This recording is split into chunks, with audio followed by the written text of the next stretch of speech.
কলিযুগে সবচেয়ে বড় পাপ কী?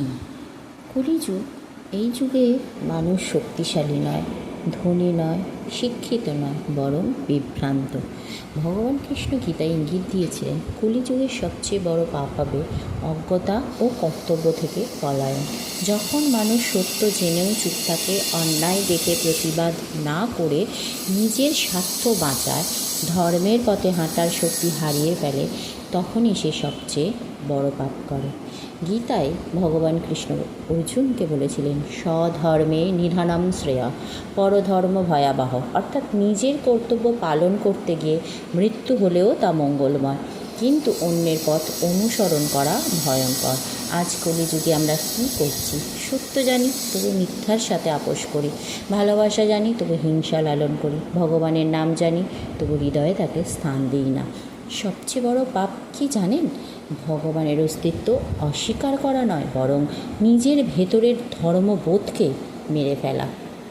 যখন একজন মানুষ নিজের বিবেকের কণ্ঠস্বর চেপে ধরে, সেই মুহূর্তেই সে কলিযুগের সবচেয়ে বড় পাপ করে ফেলে। ভগবান কৃষ্ণ বলেছিলেন, যদা যদা হি ধর্মস্য গ্লানির্ভবতি ভারত, অর্থাৎ যখনই ধর্মের অবনতি হবে আমি অবতীর্ণ হব।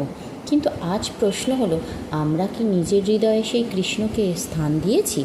কলিযুগের সবচেয়ে বড় পাপ হলো নিজের আত্মাকে ভুলে যাওয়া, সত্য জেনেও নীরব থাকা, কর্তব্য জেনেও পলায়ন করা।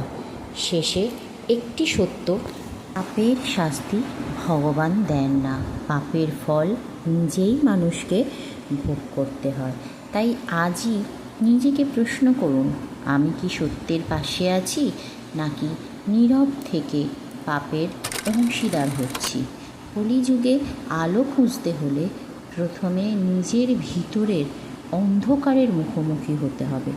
সেখানেই লুকিয়ে আছে গীতার চমকে দেওয়া সত্য। এই কলিযুগে ধর্ম ও গুণের অবক্ষয় হবে। কলিযুগে ধর্ম, সত্যবাদিতা, দয়া, সহিষ্ণুতা, শারীরিক শক্তি ও মানুষের স্মৃতিশক্তি দিন দিন হ্রাস পাবে। অর্থের প্রাধান্য বাড়বে। অর্থই হবে মানুষের জন্ম, উত্তম গুণ এবং ব্যবহারের মাপকাঠি। অর্থের লোভ, মানুষ আপনজনকেও হত্যা করতে দ্বিধাবোধ করবে না। নারী ও পুরুষের সম্পর্কের মধ্যে অনেক পরিবর্তন আসবে। গুণের চেয়ে রূপের কদর বেশি হবে। নেতারা জনগণের মঙ্গলের কথা বলে আদতে তাদের শোষণ করবে এবং তারা অর্থলোভী হবে। কিন্তু এই কলিযুগে যতই ভণ্ডামি বাড়ুক, পরমেশ্বরের নাম জপ করলে মুক্তি